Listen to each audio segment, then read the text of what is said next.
ನಮಸ್ಕಾರ ಸ್ನೇಹಿತರೆ, ಇವತ್ತಿನ ವಿಡಿಯೋ ಶುರು ಮಾಡೋ ಮುನ್ನ ನಿಮ್ಮನ್ನ ಒಂದು ಪ್ರಶ್ನೆ ಕೇಳ್ತೀನಿ ನಾನು. ನೀವು ಸಿಕ್ಕಾಪಟ್ಟೆ ಬುದ್ಧಿವಂತರು, ಎಲ್ಲ ವಿಚಾರಗಳ ಬಗ್ಗೆ ಜ್ಞಾನ ಇದೆ, ಜೀವನದಲ್ಲಿ ಎಷ್ಟೋ ಏರಿಳಿತಗಳನ್ನು ನೋಡಿದ್ದೀರ, ಅನುಭವಿ. ಆದರೂ ಕೆಲವೊಂದು ಸಲ ಯಾಕೆ ನಿಮಗೆ ಯಾವುದೋ ಒಂದು ಕೆಲಸಕ್ಕೆ ಕೈ ಹಾಕಿದ ಮೇಲೆ ನಾನು ಯಾಕಿಂತ ದೊಡ್ಡ ನಿರ್ಧಾರ ಮಾಡಿದೆ, ಯಾಕೆ ತಪ್ಪು ಮಾಡಿದೆ ಅಂತ ಆಮೇಲೆ ಪಶ್ಚಾತ್ತಾಪ ಆಗಿದೆಯಾ? ಹಾಗಿದ್ರೆ ನಮಗೆ ಗೊತ್ತಿಲ್ಲದಂತೆ ನಮ್ಮ ಕೈಯಿಂದ ತಪ್ಪು ನಿರ್ಧಾರಗಳನ್ನು ಮಾಡಿಸೋದು ಯಾರು ಎಲ್ಲ ಗೊತ್ತಿದ್ದು ನಿಮ್ಗೆ ಆಶ್ಚರ್ಯ ಆಗ್ಬೋದು. ಇದಕ್ಕೆ ಬೇರೆ ಯಾರೂ ಕಾರಣ ಅಲ್ಲ, ಅದು ನಮ್ಮ ಮೆದುಳಿನಲ್ಲಿರೋ ಕೆಲವೊಂದಷ್ಟು ರಹಸ್ಯ ವಿಚಾರಗಳಿಂದ. ಸಾವಿರಾರು ವರ್ಷಗಳಿಂದ ಎವಲ್ಯೂಷನ್ ಆಗಿರೋ ನಮ್ಮ ಮೆದುಳು ತನ್ನದೇ ಆದ ಕೆಲ ಶಾರ್ಟ್ ಕಟ್ಗಳನ್ನು ಇಟ್ಕೊಂಡಿದೆ. ಈ ಶಾರ್ಟ್ ಕಟ್ ಪ್ರಾಸೆಸ್ನಲ್ಲಿ ಅದು ನಮಗೆ ಗೊತ್ತಿಲ್ಲದಂತೆ 99 ರೀತಿಯ ತಪ್ಪುಗಳನ್ನು ಮಾಡುತ್ತೆ. ಇದನ್ನೇ ರಾಲ್ಫ್ ಡೊಬೇಲಿ ತಮ್ಮ the art of thinking clearly ಅನ್ನೋ ಪುಸ್ತಕದಲ್ಲಿ ಥಿಂಕಿಂಗ್ ಎರರ್ಸ್ ಅಂತ ಕರೆದಿದ್ದಾರೆ. ಇವತ್ತು ನಾವು ಆ 99 ತಪ್ಪುಗಳಲ್ಲಿ ನಿಮ್ಮ ಜೀವನವನ್ನೇ ಬದಲಿಸಬಲ್ಲ ಆ ಟಾಪ್ 10 ತಪ್ಪುಗಳನ್ನು ಅದ್ಭುತವಾದ ರಿಯಲ್ ಲೈಫ್ ಮತ್ತು ಐತಿಹಾಸಿಕ ಉದಾಹರಣೆಗಳೊಂದಿಗೆ ವಿವರಿಸ್ತಾ ಹೋಗ್ತೀವಿ. ಈ ವಿಡಿಯೋ ಮುಗಿಯೋ ಹೊತ್ತಿಗೆ ನಿಮ್ಮ ಯೋಚನಾ ಶೈಲಿಯೇ ಸಂಪೂರ್ಣ ಬದಲಾಗಿರುತ್ತೆ. Number 1, sunk cost fallacy.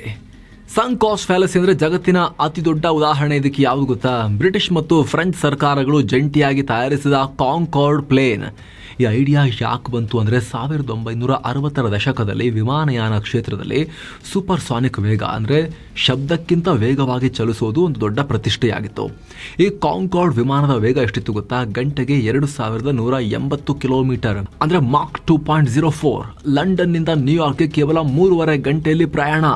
ಆದರೆ ಪ್ರಾಜೆಕ್ಟ್ ಶುರುವಾದಾಗ ಅಂದಾಜು ವೆಚ್ಚ 70 ಮಿಲಿಯನ್ ಪೌಂಡ್ಸ್ ಮಾತ್ರ ಇತ್ತು. ಆದರೆ ಕೆಲಸ ಸಾಗ್ತಾ ಇದ್ದ ಹಾಗೆ ಎಂಜಿನ್ ಡಿಸೈನ್ ಮತ್ತು ಶಬ್ದ ಮಾಲಿನ್ಯದ ಕಾರಣದಿಂದ ಇದು ಲಾಭದಾಯಕ ಅಲ್ಲ ಅಂತ ತಜ್ಞರು ಎಚ್ಚರಿಸ್ತಾನೆ ಬಂದರು. ಆದರೆ ಎರಡೂ ದೇಶದ ಸರ್ಕಾರಗಳು ಕೂಡ ಆಲ್ರೆಡಿ ಸಿಕ್ಕಾಪಟ್ಟೆ 106 ಕೋಟಿ ರೂಪಾಯಿ ಖರ್ಚು ಮಾಡಿದ್ದೀವಿ, ಇವಾಗ ನಿಲ್ಲಿಸಿದ್ರೆ ಲಾಸ್ ಆಗುತ್ತೆ, ಮರ್ಯಾದೆ ಪ್ರಶ್ನೆ ಅಂಥೇಳಿ ಸುಮಾರು 1.3 ಬಿಲಿಯನ್ ಪೌಂಡ್ಸ್ ಸುರಿದ್ರು. ಎಲ್ಲಿಯ 70 ಮಿಲಿಯನ್, ಎಲ್ಲಿಯ 1.3 ಬಿಲಿಯನ್ ಪೌಂಡ್ಸ್. ಅಂದಾಜು ಮಾಡಿದ್ದಕ್ಕಿಂತ 1-2 ಪಟ್ಟು ಜಾಸ್ತಿ ಅಲ್ಲ, 15 ಪಟ್ಟು ಜಾಸ್ತಿ ಖರ್ಚಾಯಿತು. 1976ರಲ್ಲಿ ಹಾರಾಟ ಶುರು ಮಾಡಿದ್ರು. ಕಡೆಗೆ 2003ರಲ್ಲಿ ಆ ಪ್ಲಾನನ್ನು ಸ್ಕ್ರಾಪ್ ಮಾಡಲಾಯಿತು. ಅಲ್ಲಿವರೆಗೂ ಬರೋಬ್ಬರಿ 27 ವರ್ಷಗಳ ಕಾಲ ಕೇವಲ ಮರ್ಯಾದೆ ಉಳಿಸ್ಕೊಳ್ಳೋಕೆ ನಷ್ಟದಲ್ಲೇ ಹಾರಿಸಿದ್ರು. ಸೊ ಸ್ನೇಹಿತರೆ, ನೆನ್ಪಿಡಬೇಕಾಗಿರೋದೇನು ಗೊತ್ತಾ? ಹೋಗಿರೋ ಹಣ ವಾಪಸ್ ಬರಲ್ಲ. ನಿಮ್ಮ ಇವತ್ತಿನ ನಿರ್ಧಾರ ಮುಂದಿನ ಲಾಭದ ಮೇಲೆ ಇರಬೇಕು. ಗುಂಡಿಲ್ ಬಿದ್ದವರು ಮಾಡಬೇಕಾಗಿರೋ ಮೊದಲ ಹೆಜ್ಜೆ ಏನು ಗೊತ್ತಾ? ಮೇಲೆ ಬರೋದು ಆಮೇಲೆ ಮತ್ತಷ್ಟು ಗುಂಡಿ ತೋಡೋದು ನಿಲ್ಲಿಸಬೇಕು, ಇನ್ನಷ್ಟು ಕೆಳಗೆ ಹೋಗೋದನ್ನು ಒದ್ದಾಡೋದು ನಿಲ್ಲಿಸಬೇಕು, ಮೇಲೆ ಬರೋದ್ರ ಕಡೆ ಪ್ಲಾನ್ ಮಾಡಬೇಕು. ದುಡ್ಡು ಹಾಕಿ ಆಗಿದೆ ಅಂಥೇಳಿ ಮತ್ತೆ ಅದನ್ನೇ ಐಡಿಯಾವನ್ನು ಡಿಫೆಂಡ್ ಮಾಡ್ಕೊಳ್ಳೋಕೆ ಹೋಗಿ ಇನ್ನಷ್ಟು ದುಡ್ಡು ಖರ್ಚು ಮಾಡ್ಕೊಳ್ಳೋದೆ ಸಂಕ್ ಕಾಸ್ಟ್ ಫ್ಯಾಲಸಿ. ಕೆಟ್ಟ ಸಿನಿಮಾಗೆ ಹೋಗಿ ಕೂತ್ಕೊಂಡ್ಬಿಟ್ಟಿದ್ದೀನಿ, ಹೊರಗೆ ಹೋಗಬೇಕು ಅಂತ ಅನಿಸ್ತಾ ಇದೆ, ಆದರೂ ದುಡ್ಡು ಕೊಟ್ಟಿದ್ದೀನಲ್ಲ ಅಂತ ಮತ್ತೆ ಕೂತು ಮೂರ್ಖತನ ಮಾಡಿ ಉಳಿದಿರೋ ಟೈಮನ್ನು ಕೂಡ ವೇಸ್ಟ್ ಮಾಡೋದಲ್ಲಿ ಕೂತ್ಕೊಂಡು, ಅದು ಕೂಡ ಸಂಕ್ ಕಾಸ್ಟ್ ಫ್ಯಾಲಸಿ. ಒಂದು ಶೇರಿಗೆ ದುಡ್ಡು ಹಾಕಿರ್ತೀನಿ, 100 ರೂಪಾಯಿ ಕೊಟ್ಟಿರ್ತೀನಿ, ಅದು 50 ರೂಪಾಯಿ ಬಿದ್ದು ಹೋಗಿರುತ್ತೆ. ನ್ಯೂಸ್ ಬರ್ತಾ ಇರುತ್ತೆ, ಕಂಪ್ನಿ ದಿವಾಳಿ ಆಗುತ್ತೆ, ಇದು 0ಗೂ ಹೋಗ್ಬೋದು ಅಂತ ಬರ್ತಾ ಇರುತ್ತೆ. ಆದರೆ ನಾನು 100 ರೂಪಾಯಿ ಹಾಕಿದ್ದೀನಿ, 50 ರೂಪಾಯಿ ಬಂದು ಹೋಗಿದೆ, ಎಷ್ಟೊಂದು ಲಾಸ್ ಆಗುತ್ತೆ ಇವಾಗ ಮಾರಿದ್ರೆ ಅಂಥೇಳಿ ಅಲ್ಲೇ ಇದ್ಕೊಂಡು 0 ಹೋಗೋ ತನಕ ವೆಯ್ಟ್ ಮಾಡೋದಿದೆಯಲ್ಲ, ಅದು ಕೂಡ sunk cost fallacy. Number 2, social proof. ಇದಕ್ಕೊಂದು ಗಂಭೀರವಾದ ಕ್ರಿಮಿನಲ್ ಉದಾಹರಣೆ ಇದೆ. 1964ರಲ್ಲಿ ನ್ಯೂಯಾರ್ಕ್ನಲ್ಲಿ ಒಂದು ಘಟನೆ ನಡೀತು. ಕೆಟೆ ಜಾನೋವಿಸ್ ಕೊಲೆ ಪ್ರಕರಣ. ರಾತ್ರಿ 3:15 ಬೆಳಗಿನ ಜಾವ ಅಂತ ಅನ್ಕೊಳ್ಳಿ. ತನ್ನ ಅಪಾರ್ಟ್ಮೆಂಟ್ ಮುಂದೆನೆ ಆಕೆ ಮೇಲೆ ವಿನ್ಸ್ಟನ್ ಮೋಸ್ಲಿ ಅನ್ನೋ ವ್ಯಕ್ತಿ ಹಲ್ಲೆ ಮಾಡ್ತಾ ಇದ್ದ. ಆಕೆನ ಕೊಲ್ಲೋಕೆ ಪ್ರಯತ್ನ ಪಡ್ತಾ ಇದ್ದ. ಆಕೆ ಸುಮಾರು 35 ನಿಮಿಷಗಳ ಕಾಲ ಕಿರ್ಚ್ಕೊಳ್ತಾನೆ ಇದ್ಲು. ಬರೋಬ್ಬರಿ 38 ಜನ ಆ ಟೈಮ್ನಲ್ಲಿ ತಮ್ಮ ಕಿಟಕಿಗಳಿಂದ ಆ ಕೊಲೆ ನಡೆಯೋದನ್ನ ನೋಡ್ತಾ ಇದ್ರು. ಒಬ್ರು ಸಹಾಯಕ್ಕೆ ಹೋಗ್ಲಿಲ್ಲ. ಯಾಕುತ್ತಾ? ಪ್ರತಿಯೊಬ್ರು ಪಕ್ಕದ ಮನೆಯ ಕಿಟಕಿ ಕಡೆಗೆ ನೋಡ್ತಾ ಇದ್ರು. ಅವ್ರು ನೋಡ್ತಿದ್ದಾರೆ, ಅವರು ಸುಮ್ಮನಿದ್ದಾರೆ ಅಂದಮೇಲೆ ಗಂಭೀರ ವಿಚಾರ ಇರಲಿಕ್ಕಿಲ್ಲ, ಏನೋ ಜಗಳ ಇರ್ಬೋದು, ಅವ್ರು ಫೋನ್ ಮಾಡ್ಕೊಂಡಿರ್ಬೋದು ಅಂತ ಎಲ್ಲರೂ ಸುಮ್ಮನೆ ಇದ್ರು. ಇದನ್ನ ಸೈಕಾಲಜಿಯಲ್ಲಿ ಬೈ ಸ್ಟ್ಯಾಂಡರ್ ಎಫೆಕ್ಟ್ ಅಂತ ಕರೀತಾರೆ. ಜನ ಹೆಚ್ಚಿದ್ದಷ್ಟು ಜವಾಬ್ದಾರಿ ಹಂಚಿ ಹೋಗಿ ಯಾರೂ ಮುಂದೆ ಬರೋದೇ ಇಲ್ಲ. ಸಮಾಜ ಮಾಡೋದೆಲ್ಲ ಸರಿ ಅಂತ ಅನ್ಕೊಳಕ್ ಹೋಗಬಾರ್ದು ಸ್ನೇಹಿತರೆ ನಾವು. Number 3, confirmation bias. ಇದೇನು ಗೊತ್ತಾ? ನಾವು ಕೇವಲ ನಮಗಿಷ್ಟ ಆದ ಮಾಹಿತಿಯನ್ನಷ್ಟೇ ಸತ್ಯ ಅಂತ ನಂಬ್ಕೊಂಡ್ಬಿಡೋದು. ಇದಕ್ಕೆ ಬೆಸ್ಟ್ ಎಕ್ಸಾಂಪಲ್ ಅಂದ್ರೆ ಅಮೆರಿಕದ ಇತಿಹಾಸದಲ್ಲಿ ನಡೆದ ಇರಾಕ್ ಯುದ್ಧ 2003ನೇ ಇಸ್ವಿ ಆಸುಪಾಸು. ಆಗಿನ ಅಮೆರಿಕ ಸರ್ಕಾರಕ್ಕೆ ಇರಾಕ್ ಹತ್ರ ವಿಧ್ವಂಸಕ ಆಯುಧಗಳು, ವೆಪನ್ಸ್ ಆಫ್ ಮಾಸ್ ಡಿಸ್ಟ್ರಕ್ಷನ್ ಇದೆ ಅನ್ನೋ ನಂಬಿಕೆ ಬಂದ್ಬಿಟ್ಟಿತ್ತು. ಇಂಟೆಲಿಜೆನ್ಸ್ ಏಜೆನ್ಸಿಗಳು ಸಾವಿರಾರು ವರದಿ ಕೊಟ್ಟರು ಕೂಡ ಸರ್ಕಾರ ಕೇವಲ ತಮ್ಮ ನಂಬಿಕೆಗೆ ಒಪ್ಪುವಂತಹ ಸಣ್ಣ ಪುಟ್ಟ ಮಾಹಿತಿಯನ್ನಷ್ಟೇ ಆಯ್ದುಕೊಂಡು ಹೈಲೈಟ್ ಮಾಡಿಕೊಂಡು ಯುದ್ಧವನ್ನ ಘೋಷಿಸಿಬಿಟ್ರು. ಆದ್ರೆ ಯುದ್ಧದ ನಂತರ ಅಲ್ಲಿ ಯಾವುದೇ ಅಂತಹ ಆಯುಧಗಳು ಸಿಗ್ಲೇ ಇಲ್ಲ. ನಮಗೇನ್ ಬೇಕು ಅದನ್ನೇ ನಾವು ಸತ್ಯ ಅಂತ ನಂಬೋದು ನಮ್ಮನ್ನ ವಿನಾಶಕ್ಕೆ ತಳ್ಳುತ್ತೆ. ನೀವೊಂದು ವಿಚಾರವನ್ನು ನಂಬುವಾಗ ಅದರ ವಿರುದ್ಧವಾಗಿರೋ ಮಾಹಿತಿಯನ್ನ ಕೂಡ ಓದುವ, ತಿಳ್ಕೊಳ್ಳುವ, ವಿಮರ್ಶಿಸುವ ಅಭ್ಯಾಸವನ್ನ ಮಾಡ್ಕೋಬೇಕು ಸ್ನೇಹಿತರೆ. Number 4, survivorship bias. 2ನೇ ಮಹಾಯುದ್ಧ ಟೈಮ್ ನಲ್ಲಿ ಯುದ್ಧಕ್ಕೆ ಹೋಗಿ ವಾಪಸ್ ಬಂದ ವಿಮಾನಗಳನ್ನ ಚೆಕ್ ಮಾಡಿದ ಇಂಜಿನಿಯರ್ಸ್ ರೆಕ್ಕೆಗಳ ಮೇಲೆ ಗುಂಡು ಬಿದ್ದ ಗುರುತುಗಳನ್ನ ಪತ್ತೆ ಹಚ್ಚಿದ್ರು.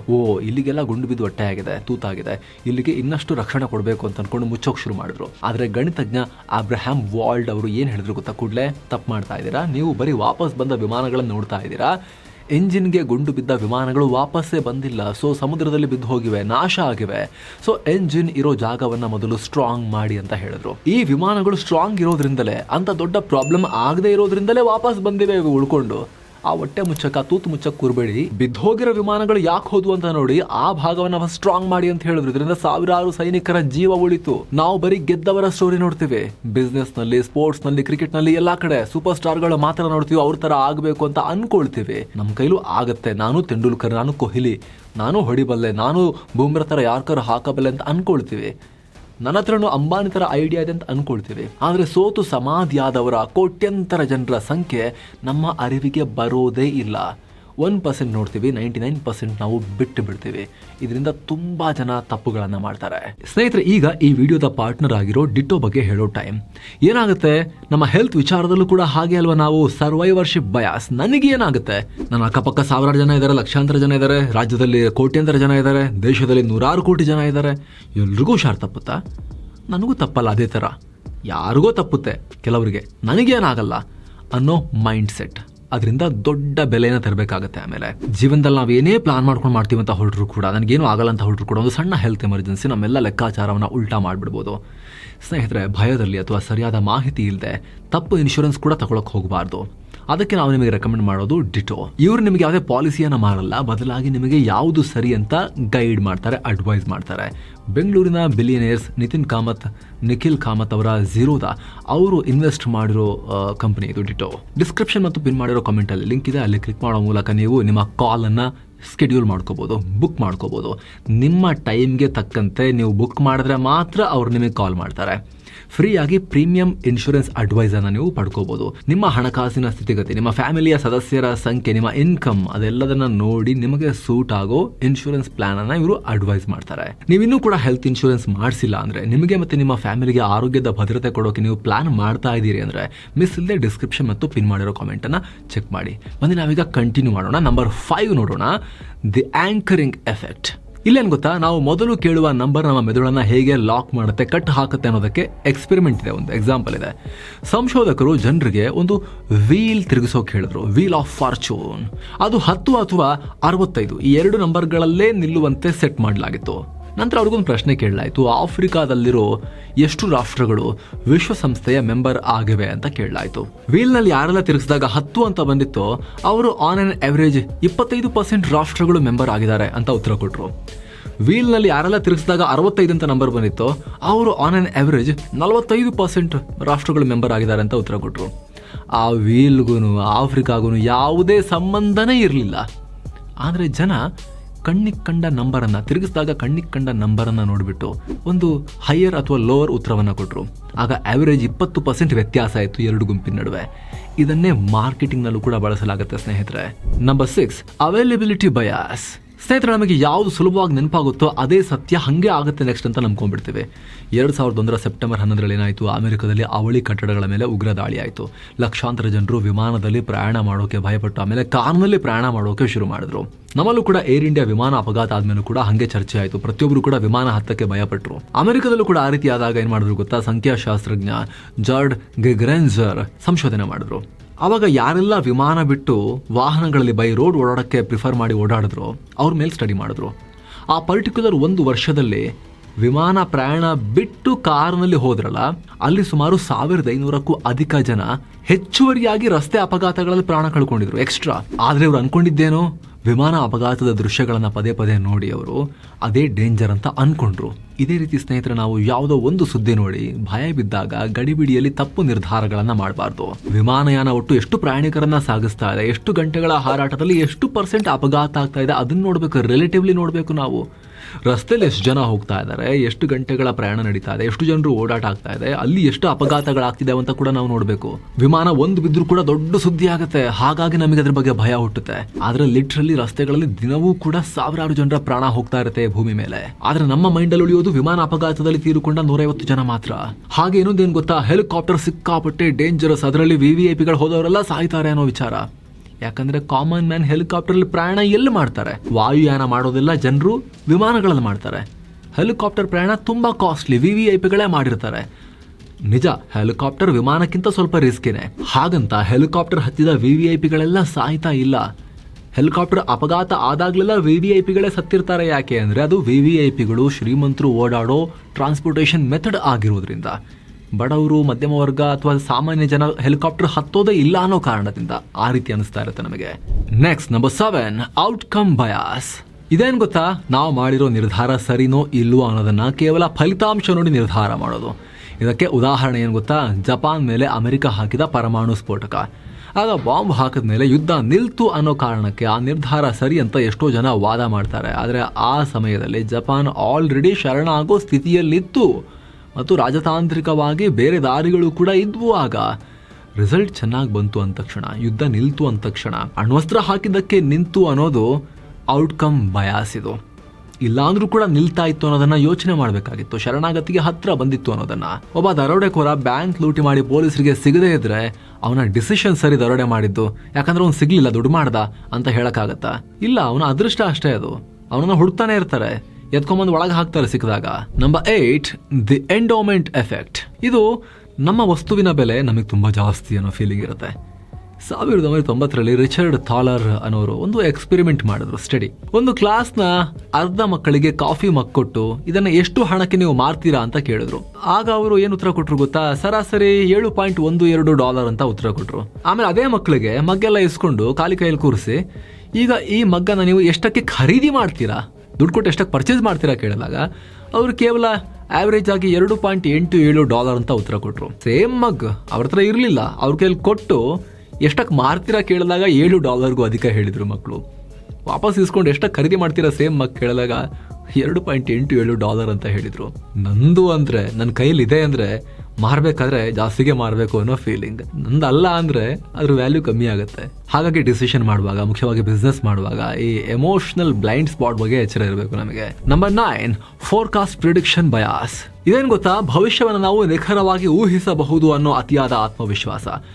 ಇದಕ್ಕೆ ಬೆಸ್ಟ್ ಎಕ್ಸಾಂಪಲ್ ಅಂದ್ರೆ ಫಿಲಿಪ್ ಟೆಕ್ಲಾಕ್ ಅನ್ನೋರು 20 ವರ್ಷಗಳ ಮಾಡಿದ ಸಂಶೋಧನೆ. ಅವರು ಸುಮಾರು 284 ಎಕ್ಸ್ಪರ್ಟ್ಗಳನ್ನ ಸೇರಿಸಿ ಮುಂದಿನ ದಿನಗಳಲ್ಲಿ ರಾಜಕೀಯ ಮತ್ತು ಆರ್ಥಿಕತೆ ಹೇಗಿರುತ್ತೆ ಅಂತ ಗೆಸ್ ಮಾಡಕ್ ಹೇಳಿದ್ರು. ನಿಮ್ಗೆ ಆಶ್ಚರ್ಯ ಆಗ್ಬೋದು, ಆ ದೊಡ್ಡ ದೊಡ್ಡ ತಜ್ಞರು ಕೊಟ್ಟ ಉತ್ತರಗಳಿಗಿಂತ ಒಬ್ಬ ಸಾಮಾನ್ಯ ವ್ಯಕ್ತಿ ಅಥವಾ ಬ್ಲೈಂಡ್ ಆಗಿ ಗೆಸ್ ಮಾಡಿದ ಉತ್ತರಗಳೇ ಹೆಚ್ಚು ಸರಿಯಾಗಿದ್ವು.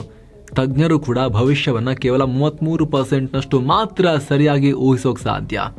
ಹಾಗಾಗಿ ಯಾರೋ ಒಬ್ರು ಮುಂದಿನ ವರ್ಷ ಮಾರ್ಕೆಟ್ ಹೀಗೇ ಆಗುತ್ತೆ ಅಂತ ಯಾರಾದ್ರೂ ನಿಮಗೆ ಹೇಳಿದ್ರೆ, ಬರ್ದಿಟ್ಕೊಳ್ಳಿ ಅಂತ ಹೇಳಿದ್ರೆ, ಬರ್ದು ನೀನ್ ಇಟ್ಕೋ ಅಂತ ಅವ್ರಿಗೆ ಹೇಳಿ. ತಕ್ಷಣ ಕಣ್ಣು ಮುಚ್ಚಿ ನಂಬಕ್ ಹೋಗ್ಬೇಡಿ. Next final last number 10, the action bias.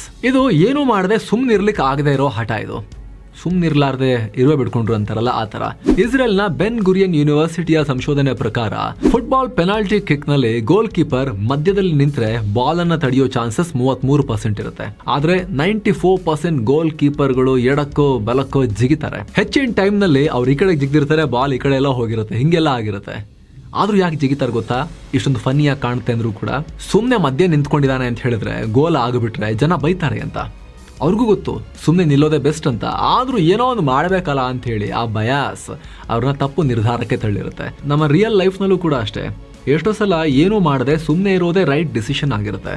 PV Narasimha Rao ಅವರು ಹೇಳಿರೋ ಫೇಮಸ್ ಮಾತಿದೆ, not taking any decision is also a decision ಅಂತ. ಯಾವುದೇ ನಿರ್ಧಾರವನ್ನ ತೆಗೆದುಕೊಳ್ಳದೆ ಸುಮ್ಮನಿರುವುದು ಕೂಡ ಒಂದು ನಿರ್ಧಾರವೇ ಅಂತ. ಇನ್ವೆಸ್ಟ್ಮೆಂಟ್ ಜಗತ್ತಲ್ಲೂ ಕೂಡ ಅಷ್ಟೇ.